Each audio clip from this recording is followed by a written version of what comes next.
perdebatan untuk prosedur tata cara penghentian seorang ketua DPRD? Ya,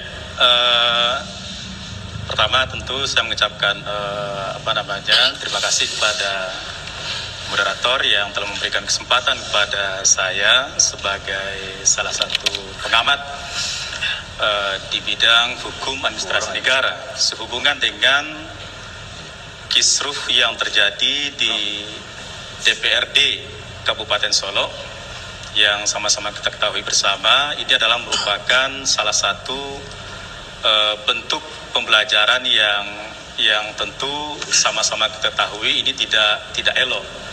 Nah, karena ini kan seolah-olah menggambarkan bahwa cara berpolitik anggota dewan itu belum memberikan contoh yang baik kepada masyarakat. Nah, jadi oleh karena itu, sebagaimana kita ketahui bahwa DPRD itu adalah merupakan representasi daripada masyarakat yang menyambung aspirasi dan keinginan daripada masyarakat yang ada di daerah itu. Jadi oleh karena itu, secara integritas tentu anggota DPRD itu harus bisa memberikan contoh teladan yang baik kepada masyarakat, termasuk juga di dalam proses persidangan yang memang proses persidangan itu disaksikan oleh orang banyak. Dan kita mengetahui juga di sana juga ada media yang meliput. Nah, jadi oleh karena itu memang ya manusiawi juga kalau kita mengatakan di dalam sebuah proses rapat paripurna itu kemudian ada interupsi atau mohon bicara. Ya, penyampaian pendapat ya. Nah, tetapi tentu kalau itu bisa dikondisikan dalam suasana yang lebih jernih ya, dalam suasana yang lebih arif dan lebih bijaksana, maka tentu hal-hal seperti yang kita saksikan itu tidak perlu terjadi. Nah, kemudian seperti yang dikatakan oleh Pak Evi tadi, apakah karena ini konteks kita kan berkaitan dengan, saya juga agak ragu juga, apakah tema kita ini berkaitan dengan proses ya, bola panas yang memang sedang terjadi di Kabupaten Solo, atau konteksnya kita melihat bagaimana cara berpolitik anggota dewan kita yang memang sudah sangat sangat mencoreng sekali itu. Nah, jadi oleh karena itu saya berpendapat bahwa badan kehormatan ini kan memang salah satu alat kelengkapan DPRD. Dia diberikan kewenangan oleh undang-undang untuk melakukan proses pemeriksaan terhadap anggota dewan kalau seandainya anggota dewan itu melakukan pelanggaran terhadap kode etik itu. Nah, jadi artinya badan kehormatan itu adalah merupakan perpanjangan tangan dari DPRD untuk menjaga marwah daripada anggota dewan itu sendiri. Nah, sekarang persoalannya adalah apakah keputusan badan kehormatan itu bersifat final in binding. Nah, sama seperti halnya kita kalau yang namanya putusan MK itu kan final dan tidak ada lagi upaya hukum kan gitu. Nah, apakah putusan MK itu juga bersifat final? Putusan MK itu bersifat final. Saya mengatakan keputusan yang diambil oleh badan kehormatan itu di dalam proses. Nah, di situ kan ada proses itu. Ada proses pemeriksaan, ada proses pemanggilan, ada pengumpulan alat bukti dan lain sebagainya. Keputusan yang diambil oleh badan kehormatan itu secara prinsip memang bersifat final. Nah, prinsipnya adalah bersifat final, tetapi apakah putusan badan kehormatan itu bisa dieksekusi? Kan itu persoalannya. Nah, jadi saya melihat di sini sebagai alat kelengkapan DPRD di mana badan kehormatan diberikan kewenangan untuk melakukan proses pemeriksaan terhadap dugaan pelanggaran kode etik yang dilakukan oleh DPRD itu, sekalipun dia mempunyai keputusan yang bersifat final, tetapi tidak automatically dia bisa dieksekusi.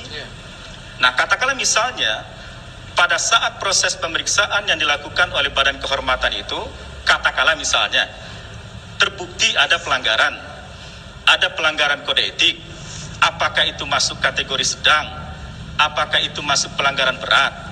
Nah, BK dia dari proses pemeriksaan yang dilakukan oleh BK, dia punya kemandirian untuk mengambil suatu keputusan tanpa intervensi dari apapun juga.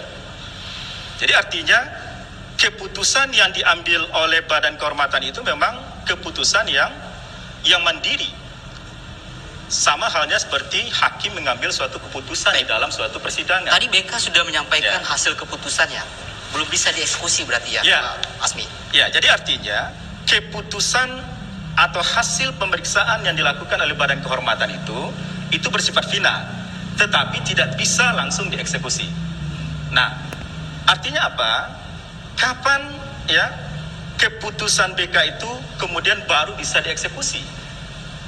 Nah, ini kan tentu harus melalui proses politik lagi, proses politik melalui rapat paripurna, dan di rapat paripurna itulah kemudian diputuskan. Jadi artinya, baik, setelah tadi membacakan hasil keputusan BK, lalu prosesnya apa ini? Publik ingin tahu.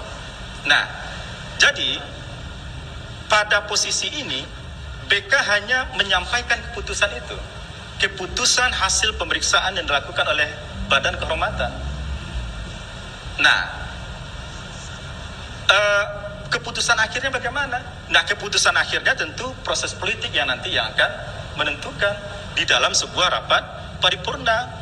Nah, untuk mengambil suatu keputusan di dalam rapat paripurna itu kan mekanismenya kan sangat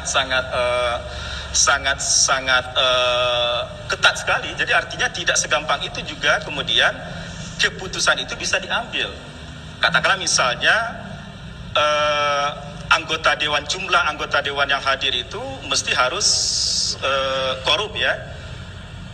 Kalau saya tidak salah itu 34. Nah, dari seluruh anggota dewan yang ada, dan kemudian dari jumlah yang sudah korum itu minimal 2/3 menyetujui hasil keputusan itu.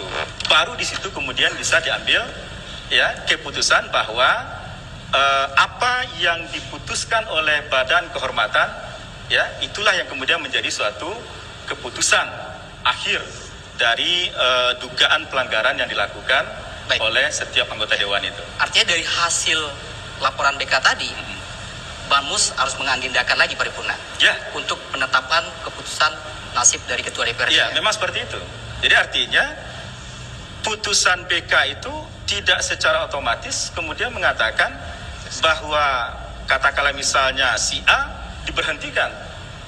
Baik, kalau secara hukum tadi Pak Asmi mengatakan keputusan BK final, tapi apakah bisa digugat oleh yang bersangkutan yang merasa dirugikan oleh keputusan BK tadi? Nah, jadi seperti yang saya katakan tadi, itu tidak forumnya lagi untuk kemudian menggugat keputusan BK tadi. Karena seperti yang saya katakan tadi, keputusan BK itu adalah bersifat final. Tetapi eksekusinya itu ada nanti di dalam rapat paripurna tadi. Makanya ini kan semuanya ini kan proses politik. Walaupun proses pemeriksaan yang dilakukan oleh BK itu adalah proses pemeriksaan secara hukum dengan menampilkan alat bukti dan segala macamnya. Tetapi ending terakhirnya itu, keputusan terakhirnya itu ada tetap di dalam rapat paripurna itu. Dan kewenangan gubernur sampai ke Mendagri apa kira-kira? Ya, berdasarkan keputusan paripurna tadi. Gubernur hanya menyetujui. Jadi dari artinya, hasil keputusan dari hasil rapat paripurna, katakanlah misalnya secara ketentuan sudah memenuhi ketentuan yang disyaratkan oleh peraturan perundang-undangan, maka nanti gubernur tinggal hanya prosedur administrasinya lagi. Baik, artinya gubernur dan Mendagri sudah diselesaikan. Gubernur dan Mendagri sekalipun tidak bisa mempersoalkan apa yang menjadi alasan dari BK sehingga memberhentikan Ketua DPRD. Tidak bisa, dia punya kewenangan sampai sejauh itu melihat pemeriksaannya. Saya rasa tidak. Jadi karena ini kan tujuannya.